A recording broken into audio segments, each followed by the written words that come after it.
Wow, you all turned out. I'm so pleased that people standing. Al told me that I had 12 to 15 minutes, and I thought about what my wife said once. Said, Joe, a preacher can't tell you how to get across the street in less than 5 minutes.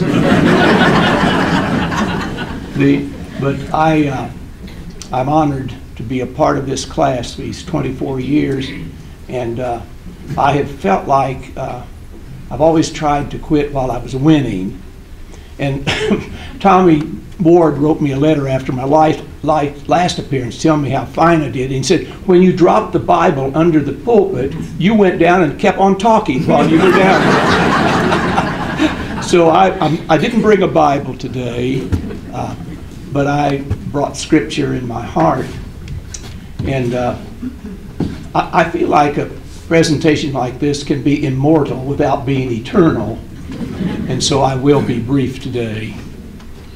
In my previous pastorate in Louisville, I was going in Qusair Children's Hospital, and one entrance was a revolving door. I was the only one going in and only one person coming out. And I happened to recognize him, and he me. He's not a member of my church, but a doctor. And we were in the same civic club at the time. As he passed me by, he shouted, "Hey, preacher, what do you know for sure?" Now, if he had held me to that, I can't imagine what I would have said to him. But if he should ask me that this morning, I could tell him exactly what I know for sure. I would lay these thoughts at the doorsteps of your mind for you to think about, and hopefully they'll be helpful. One thing I know for sure is that life is short. It's very brief compared to life that has been on this planet. And we are just passing through. We're just guests here. We sing, "This is my Father's world." We don't believe that. We believe it's our world, but it's not. It is His. And the 90th psalmist understood that. He said, evidently he grasped it, that God wasn't involved in time. He said, "For 1,000 years in thy sight is but as yesterday when it is past." But when he talks about life, he says life is like a sleep. Now think about that for a moment. It's 10 o'clock and you go to sleep, and you sleep for hopefully 5 or 6 hours, 7 or 8. And that much of your life is gone. That you were out of it completely and it's passed you by, because life is short. He said life is like a song. It's like a tale that is told.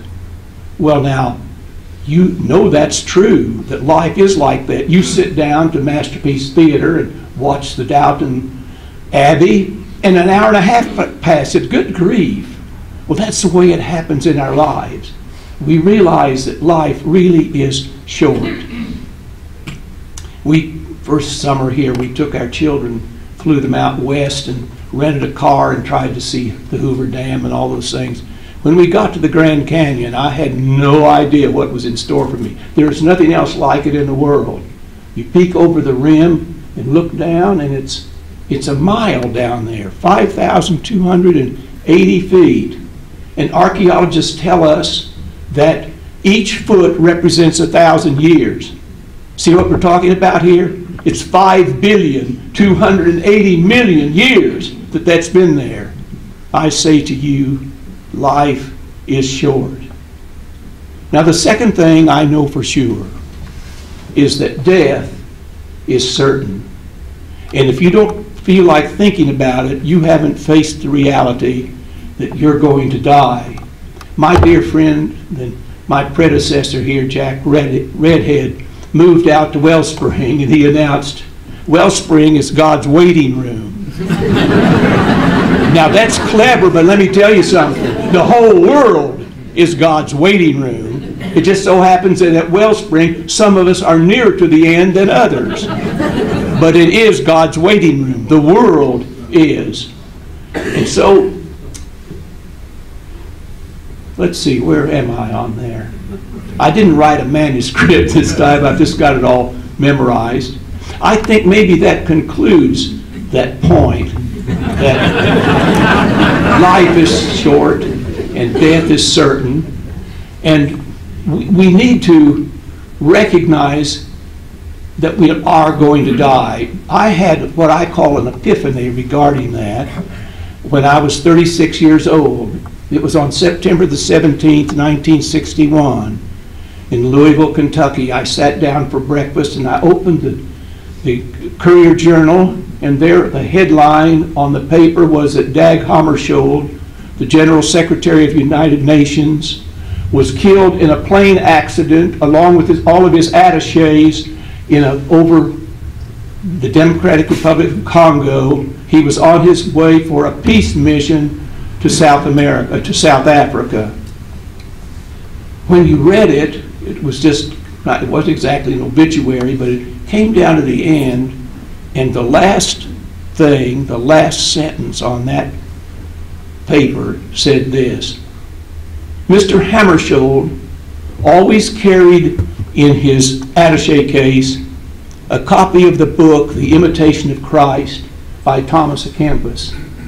When it swept over me, I owned that book. I bought it at Montreat sometime before. I'd never opened it, never read it. I knew who Thomas Aquinas was. He's a German monk during the 16th century, and he wrote and evidently got other monks to write and put out this book, The Imitation of Christ. I couldn't wait to get to my study that morning to see what that thing said. I closed the door, took the book off the shelf, probably blew the dust off of it, and I sit down in my favorite chair and I opened it. And it opened to page 64, 65. And across the top of the page it gave what the chapter was. It was called Meditations on Death. And these are the first words I read. When it is morning, think thou wilt not come to eventide. And when evening is coming, dare not to promise thyself the morning. Always therefore be thou ready, and so live that death may never take thee unprepared. Well, I closed the book and prayed, and I decided to open it again. And it opened to page 64, 65, just what I had read. I closed it and opened it again, and it opened to 64. But I don't play games with myself. I laid the book aside, but I was getting a message.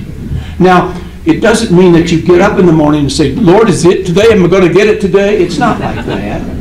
But it's an awareness that you're just passing through, and that you belong to God, and that you are going to die sometime. If you feel that every day, one day you'll be in right, Think about that.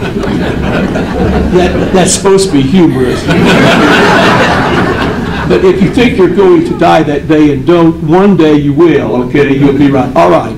So get with it on this in what should you do today? What should you think about today? What should you be today if this were the last day of your life? There's nothing weird about that. That is the second thing I know for sure. Death is certain. Now the third thing I know for sure, and the final thing, Presbyterian ministers always have 3 points. The final one is God keeps his promises. Now we'll look just at 2, and the quotes that I give you, you could say them with me, but they reveal 2 of God's promises. In Matthew 11, 28 and 29, Jesus said, "Come to me, all who labor and are heavy laden, and I will give you rest. Take my yoke upon you and learn of me, for I am gentle and lowly of heart, and you will find rest for your souls. My yoke is easy, and my burden is light." Now that's from God. What God is saying to you, he has been in your soul before you were ever born. And he has always been with you and wanting you to love him. You can't make anybody love you, so he's never tried it that way. But he is there. And no matter what you have done or thought or said, he will forgive you and take you today, whatever your burden is, and carry it with you. Now, Jesus never promised that you wouldn't suffer, He didn't promise that you'd never be disappointed or bereaved, but his promise is, whatever happens to you, he's with you. That's one promise. Now the second promise is in John 14, verses 1 and 2. Let not your heart be troubled, Jesus said on that last night of his earthly life. Believe in God. Believe also in me. In my Father's house are many rooms. If it were not so, would I have told you that I go to prepare a place for you? And when I go and prepare a place for you, I will come again and take you unto myself, so that where I am, there you will be also. In other words, not only is he going with you all of your life, but he's going to take you to himself when you die. That's why that is important. Why I'm sure that it's true. Hey, preacher, what do you know?